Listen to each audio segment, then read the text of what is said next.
Hello, मेरा नाम समीउल्लाह है और मैं प्रोफेशनल मेडिकल स्टूडेंट हूँ। आज मुझे टॉपिक मिला है ग्लाइकोलाइसिस के बारे में। इसके बारे में हम डिटेल से स्टडी करेंगे और इसके एटीपी प्रोडक्शन जो बहुत ही इम्पोर्टेंट है एग्ज़ाम पॉइंट ऑफ व्यू से, उसको भी डिस्कस करेंगे। ग्लाइकोलाइसिस ये दो लफ्ज़ों से बना हुआ है, glyco and lysis. Glyco mean glucose and lysis mean breakdown, which mean breakdown of glucose into two molecules of pyruvate with the release of energy। मतलब ग्लाइकोलाइसिस में हम ग्लूकोज की ब्रेक डाउन करते हैं और जो एंड प्रोडक्ट हमें मिलता है उसको कहते हैं पायरुवेट, और इस पूरे पाथवे में हमें एनर्जी मिलती है।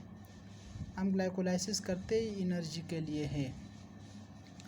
फॉर एग्ज़ाम्पल, जब हम एक्सरसाइज कर रहे होते तो हमें कॉन्स्टेंटली एनर्जी की ज़रूरत होती है हार्ट बीटिंग के लिए, और दूसरे ऑर्गन्स अपने फंक्शंस परफॉर्म करने के लिए एनर्जी को यूटिलाइज़ करते हैं, स्पेशली मसल्स। जैसे ही हम ग्लूकोज को एंटर करते हैं, सबसे पहले उसकी डाइजेशन होती है, स्टमक डाइजेशन होती है ग्लूकोज की। पहले तो माउथ में होती है, उसके बाद जो है इंटेस्टाइन्स में होती है। अच्छा, जब वो पहुंच जाता है हमारे सेल्स को कैपिलरीज के थ्रू, विच मीन ब्लड के थ्रू, तो फिर उसके बाद ग्लाइकोलाइसिस का अमल स्टार्ट होता है सेल्स में। अच्छा, ग्लाइकोलाइसिस का जो दूसरा नाम है उसको कहते हैं एम्डेन-मायरो पाथवे। एम्डेन-मायरो पाथवे, इन्होंने 1940 में इस पाथवे को इंट्रोड्यूस किया था, इसीलिए इसका नाम दिया हुआ है एम्डेन-मायरो पाथवे। EM पाथवे भी इसको कहते हैं। अच्छा, इसका जो साइट है अकरेंस, ये कहाँ पे होता है? इसका जो साइट है, it's occur in the cytosol, in the cytoplasm या साइटोसोल ऑफ द सेल, इसका मेजर साइट है। अच्छा, हमारे बॉडी में कुछ ऐसे सेल्स है जिनमें जो है माइटोकॉन्ड्रिया नहीं होता, वहाँ पे क्रेब्स साइकिल अकर नहीं होता। ऐसे सेल्स में जो मेजर एनर्जी पाथवे है वो ग्लाइकोलाइसिस है। ऐसे टिश्यूज़ जिनमें माइटोकॉन्ड्रिया नहीं होता, like RBCs, red blood cells या एरिथ्रोसाइट्स भी इनको कहते हैं, लेंसेज है या कॉर्निया ऑफ द आई, ये ऐसे सेल्स हैं इनमें माइटोकॉन्ड्रिया नहीं होता। अच्छा, माइटोकॉन्ड्रिया नहीं होता, माइटोकॉन्ड्रियल मैट्रिक्स में होता है क्रेब्स साइकिल, जो एनर्जी का मेजर साइकिल है, वो नहीं होता। तो इन सेल्स में हमारे पास मेजर पाथवे है for the energy purposes, glycolysis है। अच्छा, ग्लाइकोलाइसिस के एंड प्रोडक्ट्स डिफरेंट कंडीशंस में डिफरेंट है, लाइक अंडर एनारोबिक कंडीशन हमारे पास जो एंड प्रोडक्ट है वो लैक्टेट है, जबकि एरोबिक कंडीशन में, anaerobic mean in the absence of oxygen, जब ऑक्सीजन की अवेलेबिलिटी नहीं होती, और एरोबिक कंडीशन में हमारे पास ऑक्सीजन अवेलेबल है। और इस प्रोसेस में जो है एरोबिक कंडीशन में एंड प्रोडक्ट पायरुवेट मिल रहा होता है। अच्छा, फिर ये पायरुवेट जो है ना क्रेब्स साइकिल में एसिटाइल को है एंटर होता है और वहाँ पे ऑक्सीडाइज होता है into carbon dioxide and water. अच्छा, कार्बन डाइऑक्साइड फिर जो है एक्सेल होता है वाइल लंग्स, और एनर्जी प्रोड्यूस होती है इस साइकिल में, क्रेब्स साइकिल में भी। अच्छा, इसके जो है मेजर स्टेप्स से पहले ये भी ध्यान में रखना कि ग्लाइकोलाइसिस का जो रिवर्स प्रोसेस है उसको कहते हैं ग्लूकोनियोजेनेसिस।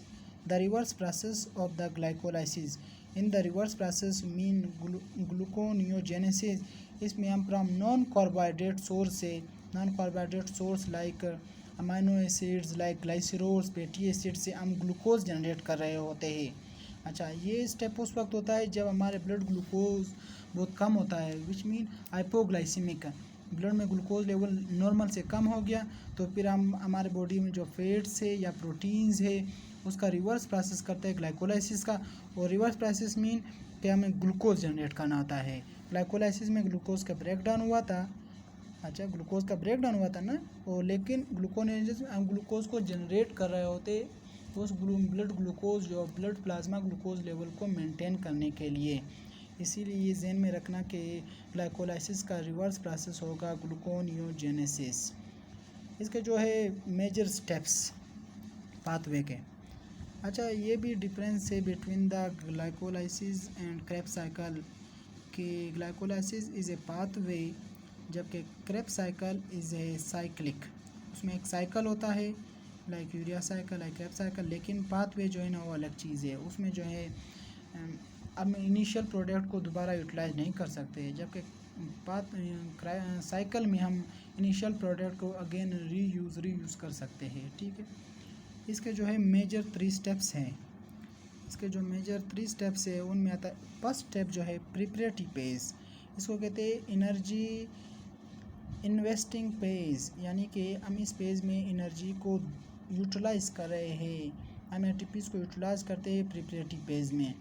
जबकि जो दूसरा स्टेप है उसको कहते हैं स्प्लिटिंग पेज, और जो तीसरा पेज है एनर्जी जनरेटिंग पेज, जिसके लिए हम ये पाथवे चला रहे हैं उसको कहते हैं एनर्जी जनरेटिंग पेज। उसमें होता है हम एनर्जी को जनरेट कर रहे थे, हार्वेस्ट कर रहे होते हैं, जिस मकसद के लिए हम ग्लाइकोलाइसिस कर रहे हैं। ठीक है, अब मैं डिटेल से सारे स्टेप्स आप लोगों को बताऊंगा, और जो है इसके जो सारे एंजाइम जिसमें कौन कौन से इन्वॉल्व है या किस किस स्टेप में एटीपीज प्रोड्यूस हो रहा है, क्योंकि एग्ज़ाम पॉइंट ऑफ व्यू से इम्पोर्टेंट है, इसीलिए मैं 1 बाय 1 हर स्टेप को एक्सप्लेन करूँगा।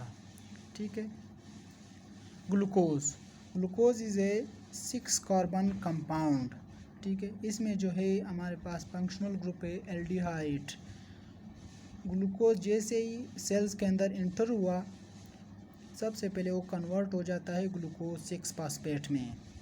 अच्छा, ग्लूकोज और ग्लूकोज 6 फास्फेट एक ही चीज़ है, लेकिन ये फ़र्क ये हो जाता है कि जब भी ग्लूकोज को हम सेल के अंदर एंटर करते हैं तो दोबारा सेल को छोड़ नहीं सकता, it can not leave the cell if it is attached to the phosphate.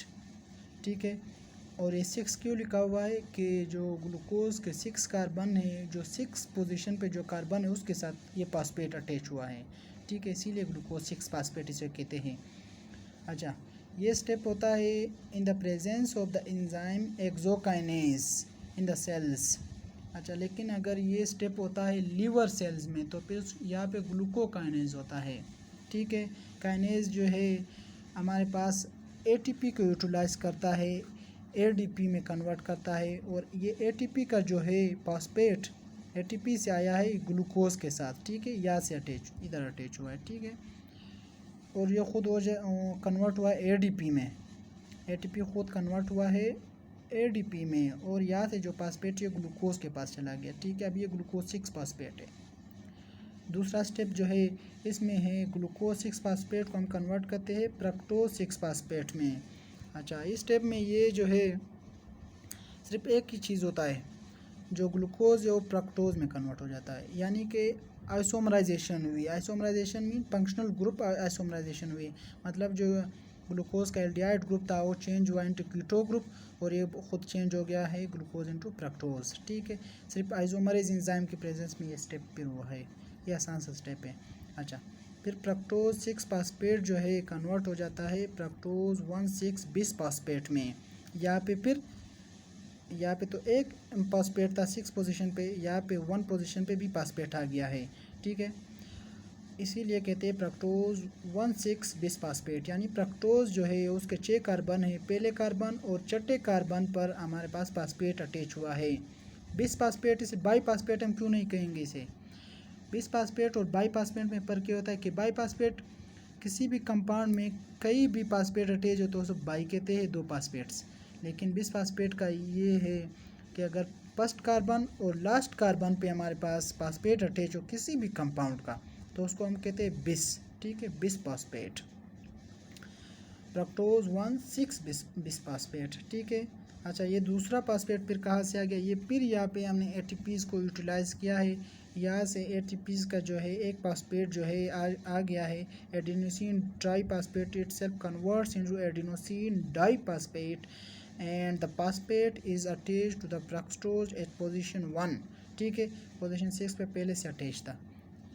ये है जो एंजाइम है यहाँ पे उसको कहते हैं फास्फोफ्रक्टोकाइनेज एंजाइम है। ठीक है, ये हो गया फर्स्ट पेज, इसको कहते हैं प्रिपरेटरी पेज, मतलब हमने प्रिपेयर किया है फ्रक्टोज 1,6 बिस फास्फेट को, यहाँ पे हमारे पास 2 एटीपीज यूटिलाइज्ड हुए, इसीलिए हम इसे कहते हैं एनर्जी इन्वेस्टमेंट पेज, इसमें एनर्जी हमने इन्वेस्ट की हुई है। अच्छा, दूसरा पेज जो है उसको कहते हैं स्प्लिटिंग पेज।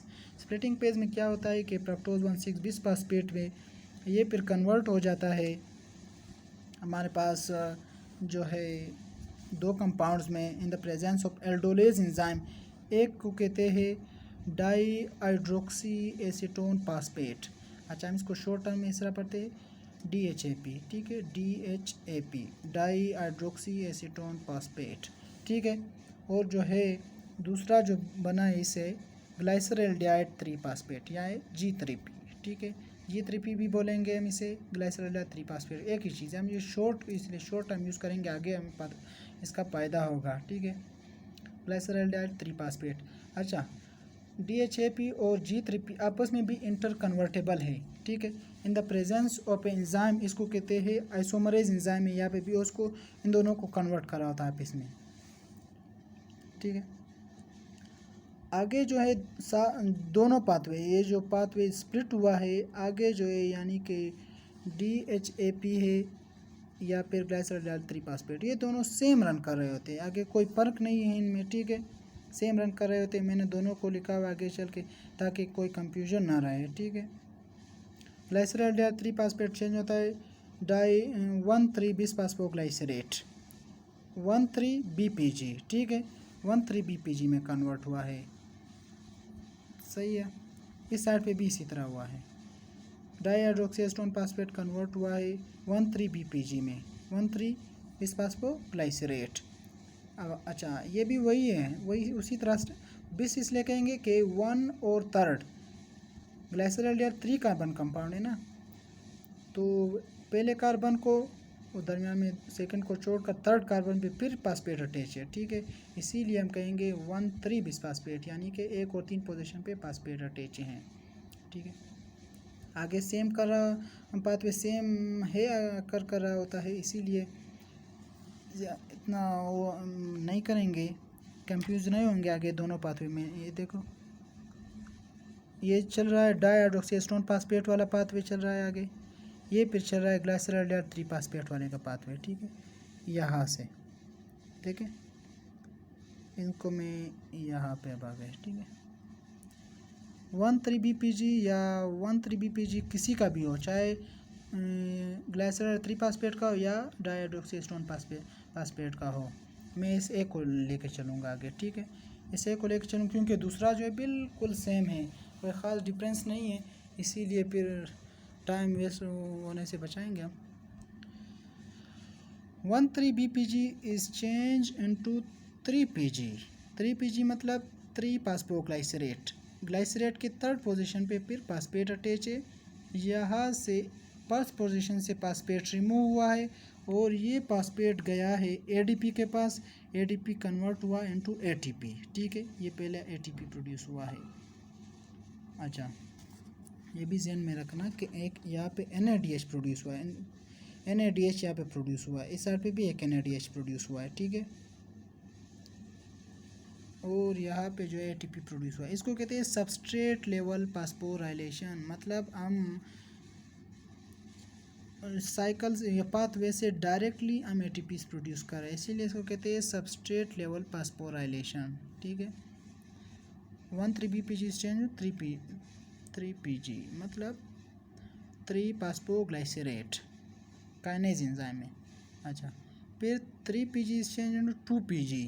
अच्छा, इसमें फिर क्या हुआ है, जो 3rd पोजीशन का है फास्फेट वो 2nd पोजीशन पे आ गया ग्लाइसरेट के, ठीक है, ना खास फर्क नहीं, म्यूटेज एंजाइम है, सिर्फ फास्फेट की जो है ओरिएंटेशन चेंज हुई है, 3rd से 2nd पे आ गया है। 2 PG 2 phosphoglycerate is then change into phosphoenol pyruvate in the presence of enolase enzyme, इसमें भी इतना खास हो नहीं है। अच्छा, phosphoenol pyruvate is change into pyruvate, ठीक है, यहाँ पे एक ATP फिर प्रोड्यूस हुआ है, ठीक है, फास्फोइनोल पायरुवेट कन्वर्ट होता है पायरुवेट में, तो यहाँ पे ATP प्रोड्यूस हुआ है। इसी साइड से भी ऐसा ही चलेगा, 3 फास्फोग्लाइसरेट फिर 2 फास्फोइनोल पायरुवेट एंड पायरुवेट, यहाँ पे भी 2 ATPs प्रोड्यूस हो रहे हैं, इस साइड पे भी इस साइड पे भी, ठीक है, 4 ATPs मतलब प्रोड्यूस हो रहे हैं। और यहाँ पे जो है NADH प्रोड्यूस हो रहे थे, ये देखिए 2 NADH प्रोड्यूस हो रहे थे पूरे पाथवे से अगर हम चले। अच्छा, अब मैं देखूंगा कि नेट गेन हमारे पास क्या है, नेट गेन क्या है हमारे पास, कितने एटीपीज प्रोड्यूस हुए, कितने एनएडीएच प्रोड्यूस हुए ग्लाइकोलाइसिस से। अच्छा 2 एटीपीज प्रोड्यूस हुए हैं नेट एटीपीज। वैसे तो 4 एटीपीज प्रोड्यूस हुए ना, 1 2 3 एंड 4 एटीपीज, लेकिन 2 तो यूटिलाइज भी हुए ना। 2 एटीपीज यूटिलाइज हुए थे, 1 और 2 यूटिलाइज हुए हैं और 4 प्रोड्यूस हुए हैं, तो नेट एटीपीज कितना बनेंगे, 4 एटीपीज। ठीक है, net gain of ATPs are 2 net gain है एटीपीज का। ठीक है, समझ आ गया। 2 यूटिलाइज हुए हैं, 4 जनरेट हुए हैं, नेट गेन 2 एटीपीज। ठीक है, और 2 NADH प्रोड्यूस हुए हैं। अच्छा, एक NADH से, ये देखें, एक NADH से 3 ATPs प्रोड्यूस हो रहे हैं, 3 ATPs। ये कब होते हैं, ये इलेक्ट्रॉन ट्रांसपोर्ट चेन में, जिसको रेस्पिरेटरी चेन भी कहते हैं, उसमें एक NADH से 3 ATPs प्रोड्यूस होते हैं। तो एक NADH से 3 ATPs, 2 NADH से 6 ATPs, अगर हमको मिलाएंगे तो टोटल 8 ATPs जनरेट होंगे। Total amount of ATPs are 8। अच्छा, इस साइकिल में, ये पाथवे में इतना ख़ास कोई चीज़ मुश्किल नहीं है, लेकिन ये है कि अक्सर स्टेप भूल जाते हैं, या फिर कभी कभी इंसान को इसके जो है एटीपीज़ के बारे में बंदा भूल रहा होता है। ये इसका सारा बेसिक कंसेप्ट था।